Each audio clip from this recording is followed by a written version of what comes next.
Round 26 for Draftstars is here, and we come up with the Panthers and the Eels in this first one. And usually this is a fairly close clash, but Eels are really in free fall at the moment. I think the Panthers guys can dominate. So in the outside backs, I still be looking clearly at To'o, and he had a really nice bounce back from Edwards last week. So can he keep that up? I'm not exactly sure. So that's where I'd be sticking it with guys like Tyrone Peachy at that cheaper price that have a lovely 47 average and a beautiful 67 points last week in that one. So yeah, lock in with him there. For the Panthers, there obviously in the halves hookers, Dylan Brown for Eels, really good last week. I think he'll be solid, probably in the 50 odd range. I doubt he's going to get the 70 odd. So Cleary's your man. Jerome Luai also has been scoring super well apart from last week. So I think he can bounce back in this one after having an incredible sort of couple of months there. So Luai, if you can't get all the way to Cleary, will work well. For the forwards, Eels side of things, Madison goes back to the edge, so that's much better for him. He should be able to get the full 80 minutes. So at that price point, he's your guy. And then going lighter from there, Zach Hoskin gets back on the edge. So thinking closer towards that 50 mark for him would be good. And spoke about Junior Barlow last week, to get a 41.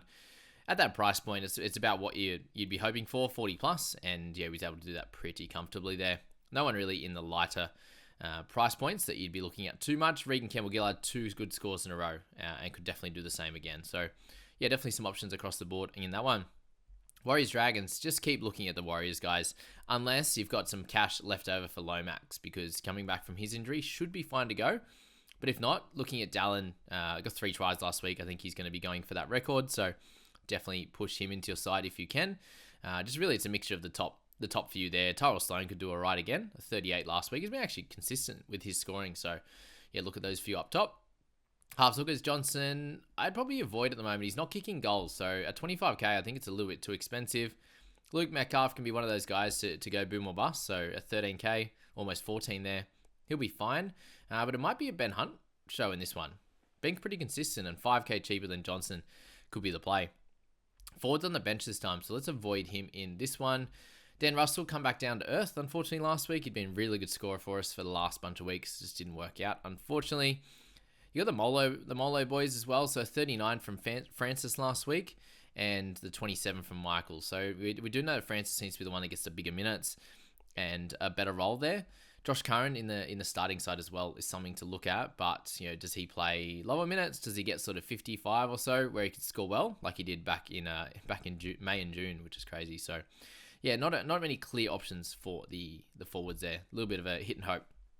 For the Cowboys, up against the Dolphins, and you would expect a bounce back here, but I'm not going to hold my breath. The Cowboys aren't back anymore. They had their run, and it's just getting worse from there, unfortunately. So if you're looking at any of those guys, obviously Drinkwater's the one that could go boom, and then I think Pete Hiku is the one that's been most consistent, which at 12.5k, if you can get anywhere near a 40 from him, that would be delightful, obviously.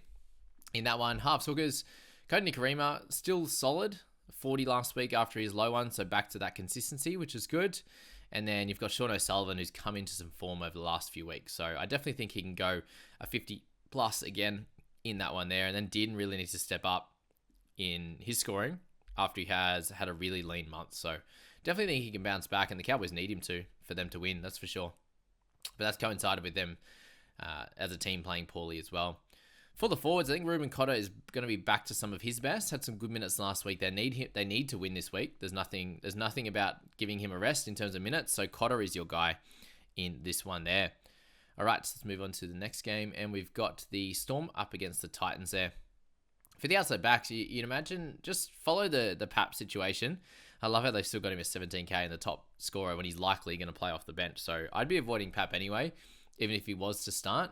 Marion Seve is still the guy you want to be looking at for sure. And then Will Warbrick's come into a fair bit of form as well. So a great 3-try effort last week. A couple of weeks ago was really good also. But he's obviously the boom or bust guy. And Kelly's had a bit of a tough one at the moment as well. And Brimson coming back with a little bit of consistency there. So it's really hard to select at this point. You have Meaney, who's had 2 good games in a row, but was pretty poor before that. So just see how much money you have based on the decisions you make here. And Jerome Hughes in the biggest form out of all of them. And he's definitely a guy to look at. But Tom Weaver at 10,400, big kick meters, and he'll definitely do that again in this one. I wouldn't expect a 750, but I think at 10.4, you can slot him on the flex and do a good job there. Jamin Jolliffe, still a guy to select in your side, guys. Keep looking at him. And then Cleese Haas, just under 11k. If he can get some good minutes and a try again like he did last week, then 52 is either there for the taking. Defensively, he's been really good. Just hasn't been running the footy too much. And then Eli Katoa. So they're the three guys I'll be looking at now that he's back and in form. Look around that range. And then if you have the extra cash, you can go to Fafito or Tino or go to the outside backs, potentially with Meany, and make those decisions from there. For the next one, Roosters and the Tigers. Joey Manu is the must-have, just under 20k at the fullback position. Lock him in your side. And then Suoli'i. Those are the two. Just lock them in. Tristan Riley was really good as well defensively, so I'd slot him in a flex if you can at 9,700. This game shouldn't be too dominated, I'd say, either way. So a nice close one, good defensive output for him. For the halves hookers, it's Will Smith in the 7. Should do okay. He's going to kick a fair bit, which is good. So at 9k, it wouldn't hurt to slot him in and give him a chance. Brandon Smith, boom or bust guy, very clearly. 52.8 last week. And Sammy Walker returns, but I wouldn't be selecting him in your first game back. I'd be looking at Brandon, Will Smith, that kind of range, and probably spending up in other positions like the forwards with Nat Butcher, with Isaiah Papali'i coming into some defensive form there. Big defensive stats there and doing a good job.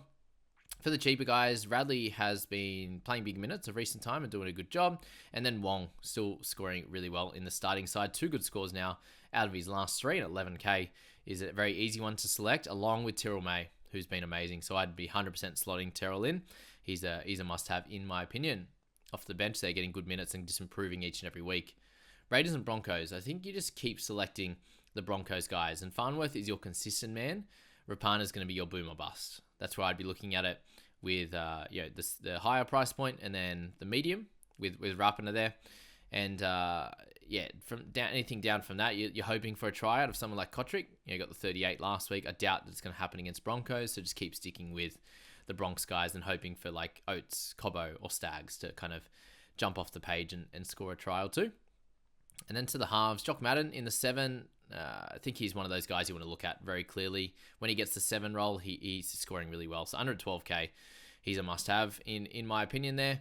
And then to the forwards, you've got Payne Haas up top. With all of these forwards getting a good rest, I think it's going to be really important to look at slotting 1 or 2 of them in your side. In this one, Kurt Capewell has been so dominant in recent times, so look at him to get close to a 45 plus. And you could look at Ricky as well if you think that he's going to pick up a try or something like that. And Josh Papali'i bounced back nicely. So if you want someone from the Raiders, he would be the guy. Last 2 here, Dogs and the Seagulls. So I suppose the big one here is that Garrick is unlikely to play the last 2 games of the year. So Tolu Kola ends up getting into that fullback jersey. And he scored really well at the back end of last year when he got an opportunity to play fullback. So definitely look at him in that cheap price. And potentially obviously Carraz as well, or Avrilo was a big bounce back game for him, 44. And he'd been really consistent apart from the game 2 weeks back there in that one.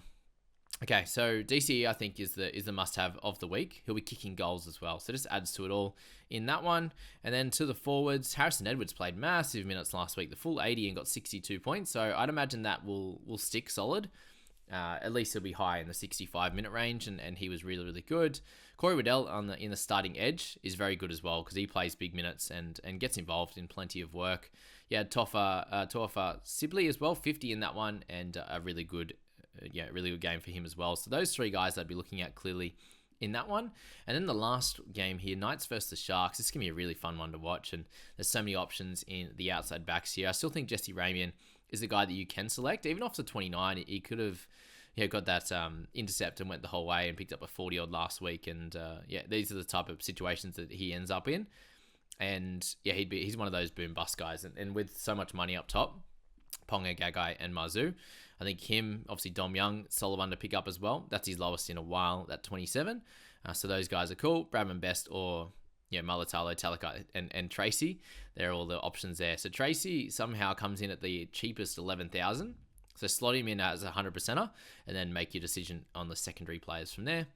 Halves hookers, you've got Hines there, obviously. Brayley's been up and down with his scores. 47 is back to some consistency, which is good. But when he gets involved in the attack, he can go 50 plus. But other than that, he's always under that. So it's fine. Hastings been named there. Crossland, another solid score at 40, which is good. And then Tyson Gamble has been pretty good, 30 plus each and every week as well. So you're definitely not short for options on all those guys. Adam Clune, unfortunately, loses his spot. Was he would have been the great option at the cheap price. And then mid-range, you want to look at here. Leo Thompson coming off another 49, so big minutes and doing great. So look at him at 14-2. Rudolph also played the big minutes last week, and the last few he's been building up. So at 12-7, his lowest is a 39 there in his last 3. So definitely look at Toby. And from there, it's still guys like Jack Williams, another 43. So yeah, there's plenty of value down here in the mid-range. So I'd be looking there as much as you can rather than going to the top, I think, in this one. There's plenty there, and then you can spend up in the outside backs and potentially the halves as well. I wish you all the best of luck in round 26 on Draftstars, guys. Jump in there, hit that sign-up link, and get cranking on Draftstars. Good luck.